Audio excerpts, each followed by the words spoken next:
ta lâu cơn rỗi lim cơn ring cần riêng à lại thua mồi thua mà ring lung ngày nó hầu cho xì ra giang khai nó phốp dài nó thòng là vâng cần kiêng à lim nó tắm tập kia nó kèn tel cần tem lệ đón hè lấy à cần lật thiềm đàn ta nó đâm thiềm đàn bên dân in nó na cần mùi lộc vòng nó xiết xa reng cần tì đàn ngái ngái in sao mốc dễ cần rim môi tên ni bên ngấp phá đón lâu ngay rồi lấy rin lật khen phạc lâu quân lim nó tin nó tên cái ta này chuột nó tích khá nhưng cái ta lâu nó tên lâu rin nôm lật cái chuyện cái ta thiếu tâm mà hen nuôi lật cái kiêng à lim nó chua nên in lên à dân in chui tên à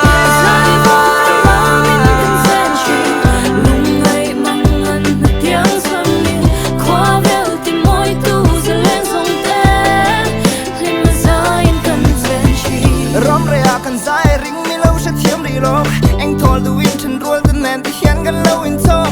khoa ra ôm hậu lâu tuột bộ cắn nên mấy thay bốc anh po đi xe mịt mấy cần phèn tỏ lâu cần hiếm mất lo hắn đi à đâu thế ai mua chân nó trăng ngày khác nằm tóc cần dài lại chân ruột cần kinh thục khật nụ bụi này tỏ tên lại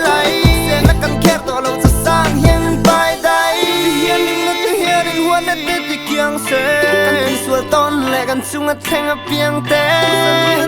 thấy như to tu ra mình theo mà bố rô cần hiểm nên làm hiền nên anh bỏ theo mẹ